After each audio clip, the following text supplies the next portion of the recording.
All right, good morning, good morning. Welcome back for another recap video. Today we had AREB was the big mover today from the small cap penny stock movers.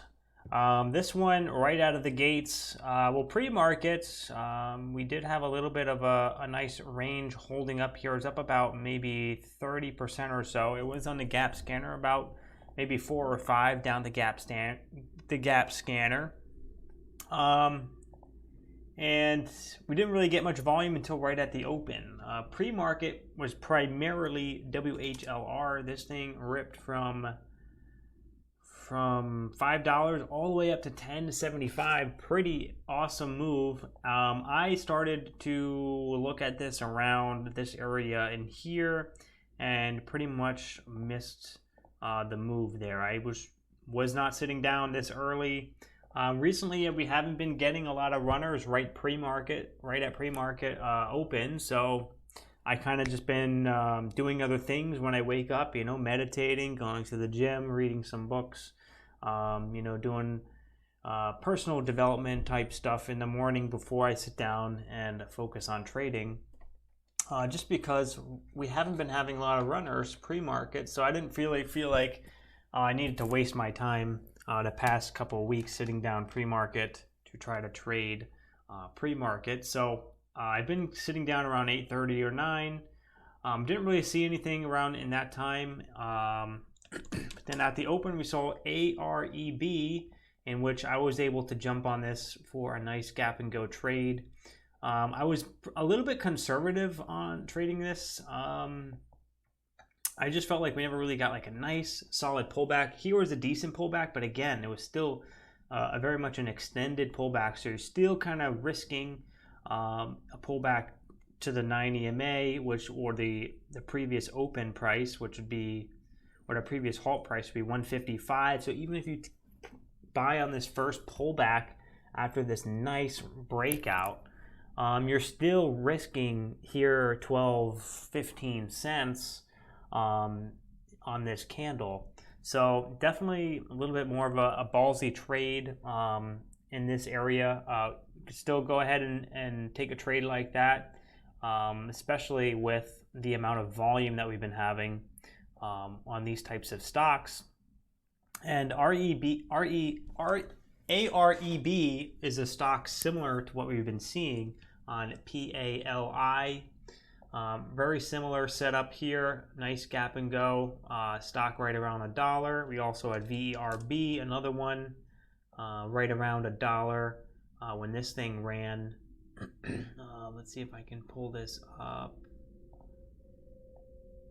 Yeah, right around. Well, that's power hour. Right around here, around $1 a share.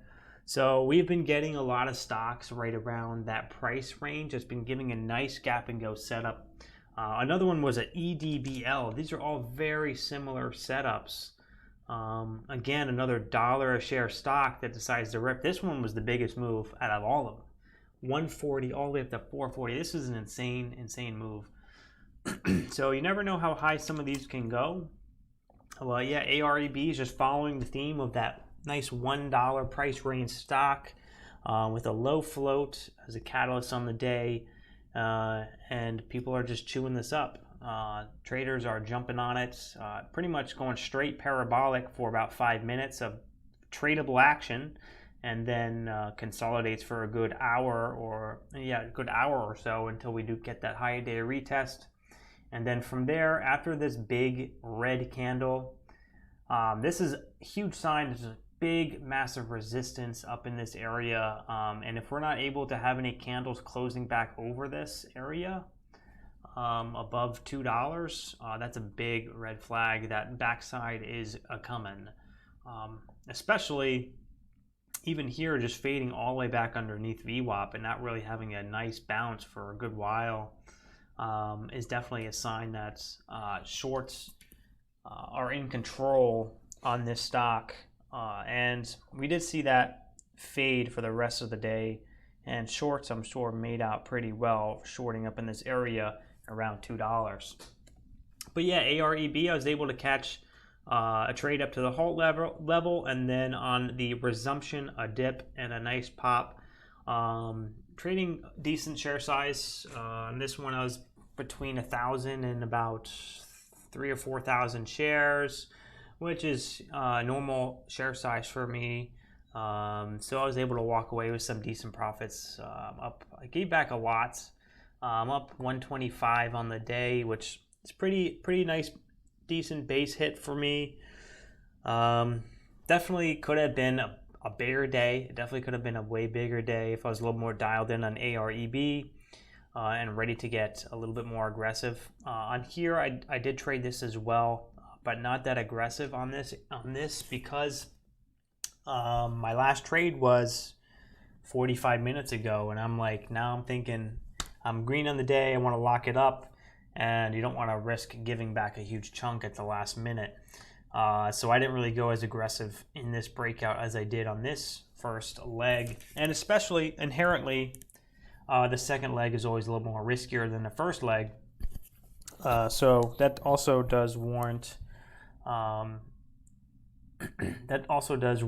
some being a little more conservative trading. Especially, we haven't been seeing a lot of stocks that have like a nice clean second leg, other than that other stock VERB, which was rare.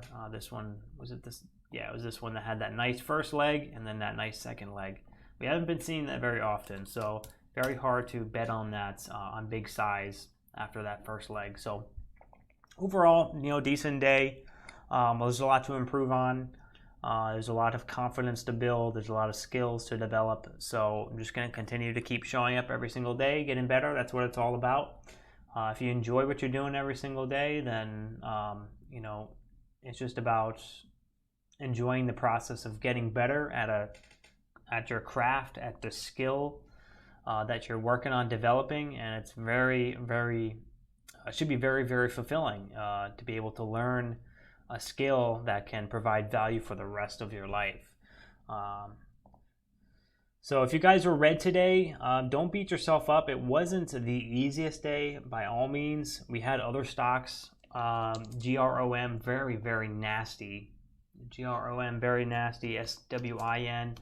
GROM was just a recent reverse split. So that one had like 400,000 shares of outstanding, or 400,000 share float. So that was just insanely volatile, insanely risky. This thing went from $9 all the way down to $3.95. SWIN, a recent IPO, also a very risky type of setups here. We got lots of halt action, very big range, recent IPO, so not a lot of support or resistance on the daily chart, virtually none. So pretty much this can have a massive range. So that's why it's a little bit more riskier than some of these other stocks I've been trading for a while. Usually IPOs I don't mess around with too much just because of the sheer volatility. It's very hard to manage risk, because if you get caught in a halt down, you have no idea where it's gonna open up at. If you're gonna try to just catch a dip on a front side, here you're trying to buy this dip at $9.92, and this thing opens up like almost $1 a share lower. Very risky stuff. You definitely got to know what you're doing. And if you want to learn how to trade stocks like this, start punching it for maybe one share and just see how that feels, and develop some confidence in these types of setups, and then scale up from there. So that's something that you can do to kind of just get better in any sort of setup, is just starting out with one share and just kind of developing those skills and developing that confidence to take bigger size, and to really learn how these different types of setups and different types of stocks moves. It's definitely good to start off with small size before you start to size up. But again, if it's something that you're familiar with, a stock that's in your wheelhouse, you need to press a size, and that's that's the secret to making more money in trading these small caps. As you can see these setups over and over and over again every single day, and as you get more confident, you just need to learn to step it up a little bit with that share size, and you can 10x your normal average green days pretty quickly, almost overnight. So it just comes down to what you're comfortable in your risk management at the moment. So, and again, that changes with the market, and that changes with how things are going on inside you, and also inside in the market, and also in your life. You know, things are changing. You know, you got stuff going on in your personal life. Sometimes that can affect your trading as well. So definitely, it's important to manage your risk and to take in all different types of factors that can influence your trading. So thanks for tuning in for this quick recap video. I know it wasn't much, but I wanted to keep it short and sweet for you guys. Thanks for tuning in. Hit that thumbs up button, and I will catch you guys in the next recap video. Peace.